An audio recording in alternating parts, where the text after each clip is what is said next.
One word to describe this game. Meh. That's it. That's the gist of this game. Meh. There's nothing bad about it. There's nothing great about it. It's just kind of there. It doesn't do much like a fucking YouTube order. No, seriously. I can't think of anything good or bad to say about this game that would sway anyone's opinions towards buying it or avoiding it. Like many people who don't play on PC, I didn't play the original Crysis, which of course was one of the most advanced games at the time that required a high-end PC just to play that motherfucker. You know, graphics were top-notch, and the system requirements were worthy of an NSA spy machine. So that motherfucker was the head of the class, man. And the original also received some high praise when it came out. So for the sequel, this had some promise going into it. Personally, I knew nothing about Crysis. I didn't even know the motherfucker existed when the hype machine started for Crysis 2. So naturally, I had to go do my research, see what the fuck people are all excited about with the first one and shit like that. You know, reading the plot, the reviews, seeing the graphics. I got to see a bit of the quality the game had, but obviously, I didn't play the game. Yes, I know the first one released eventually to consoles, but that came well after Part 2 was already on the consoles. So when Crysis 2 came out, it was during that period of time when I needed games and when I was buying just about anything to kill some fucking time. You know, I was trying to find my fix for my next game and shit like that. I bought this game and I walked in with similar circumstances to Killzone 2. Didn't play the original, picking up the sequel, hoping for the best, and going off of sheer hype based on graphics and mechanics of the game. I did try the online beta or preview multiplayer, whatever the fuck this shit was released before ahead of time, but we'll get into that in a minute. But when I bought this game, I threw it in the console, and the first things jumped out immediately. One is the graphics. Unquestionably, these are top-notch. I can only imagine what the PC people are going to say about the graphics.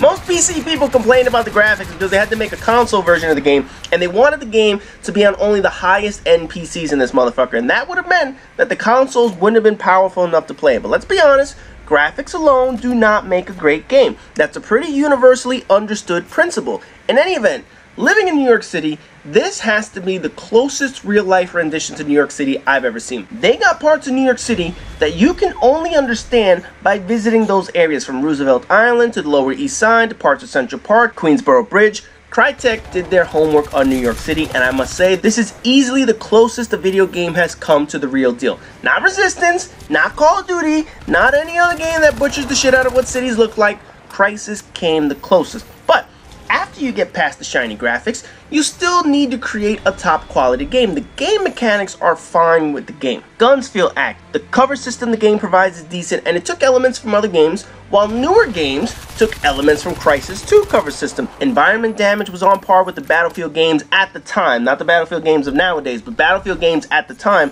So from a technical portion, this is a quality game. From a design standpoint though, that's where I have issues with the game. The story and the plotline, decent. Nothing special, nothing amazing, some nice twists and turns, but ultimately, it's very predictable. You spend a better part of the game on the run from human enemies and alien enemies, and if you paid attention to some of the info in the game, you knew there was going to be some kind of twist with the suit being part of alien technology, so that didn't seem too out of place. You saw that the game was foreshadowing all the twists ahead of time. The gameplay, though, is where I have a bit of an issue. Now, I get that you have an alien super suit, the nano suit, or whatever the fuck you want to call this stupid shit. I get that the plot points want you to avoid conflict and being detected, so you're a hunted man as part of the plot line. However, you could literally play this game almost entirely invisible and get by every single thing. You could play this as a stealth game almost exclusively based on one simple concept the game created. Killing human soldiers adds nothing to your character, while killing aliens gives you power-ups for your suits. Essentially, there is no incentive to kill human soldiers other than the fact that they might be in your fucking way. Other than the plot points where you have to kill them, or they're throwing you in one of those mandatory arenas where you have to shoot everything just to make it out of that motherfucker, you just feel like you're killing them to make navigating easier. You can pretty much get by all these human characters just by going invisible. That's one of the flaws this game had when it came to the actual human soldiers. There is no reason to engage them in a firefight. Absolutely not, because they offer you nothing but a chance to die. That's it. The aliens, though, are obviously worth more since they give you your power-ups. So, you rather spend your time fighting off the aliens to get your power-ups while avoiding the humans if you can. Essentially, it makes you wonder, why would you bother adding human soldiers in the first place? Yes, it's needed to advance the plot point and to give a reason for us to use the actual stealth, because obviously what's the point of giving a stealth if you can't use it to sneak by a motherfucker? But if your reason for invisibility and stealth is just to avoid the boring and useless parts of a game, that's a design flaw. Sure, people could use stealth and turn each level into a bit of a puzzle on how to avoid enemies and shit like that.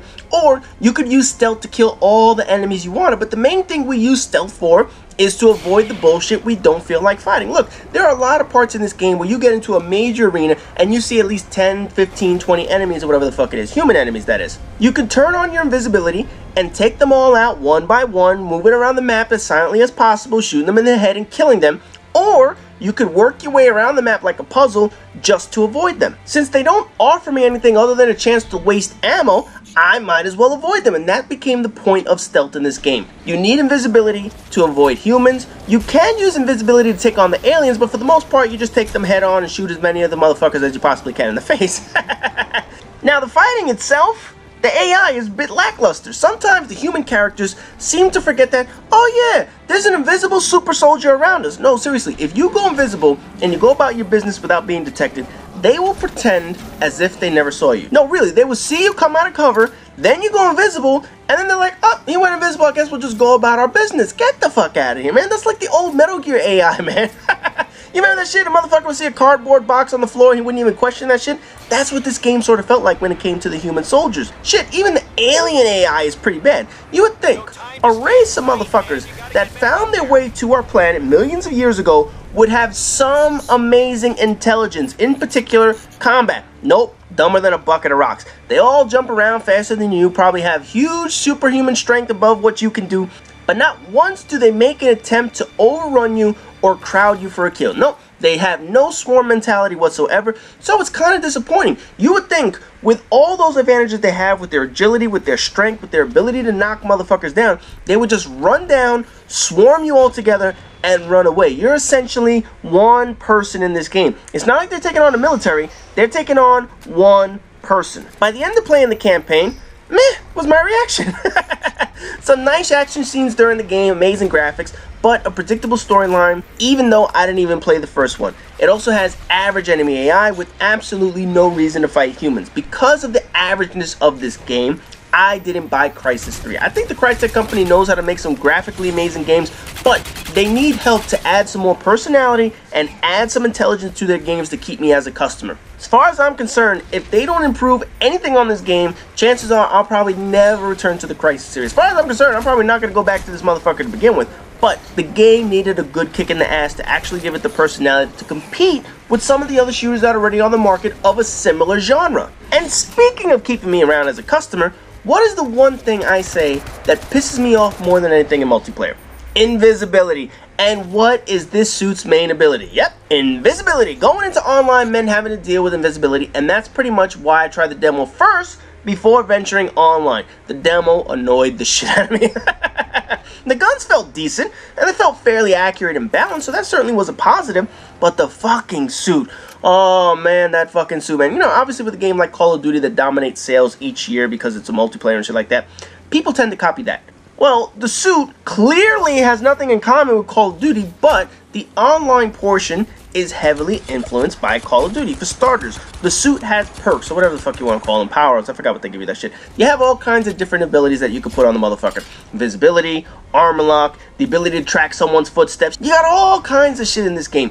In addition to that, each perk has a counter perk. If you have the ability to see footsteps, then I have the ability not to leave footsteps. If you have the ability to be invisible, I have the ability to see your invisible stupid ass in a corner.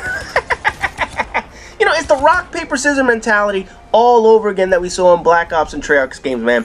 Everything needs a counter, and that's how we create balance. Fuck that. That's just not my thing, man. The beta was an instant turn up, and I didn't even turn on multiplayer for the game when I bought the motherfucker. I just stuck to the campaign. I played it once, thought it was okay, called it a day. Incredible graphics do not make an incredible game. This game had promise. It has a lot of potential to do something decent, but just playing this game alone didn't really do anything for me. I wanted to like it. I wanted to buy into the hype of the franchise and that the studio created this game, but overall, it just wasn't an amazing game. It was average, which really didn't have anything that made me want to play the campaign more than once. I appreciate the detail they put into making one of the most realistic looks of New York City, but that's not enough for me. I'd rather spend my time playing a game with a little more substance instead of style. This game didn't have any substance. It had some style, but it still needs a little bit more personality up in this motherfucker. But either way, my overall impression of Crysis 2 was it was just an average game. So anyways, one more video left this week, so you guys will be able to tune in tomorrow. So as always, rate, comment, subscribe, and all that good shit. And I'll see you guys in tomorrow's video.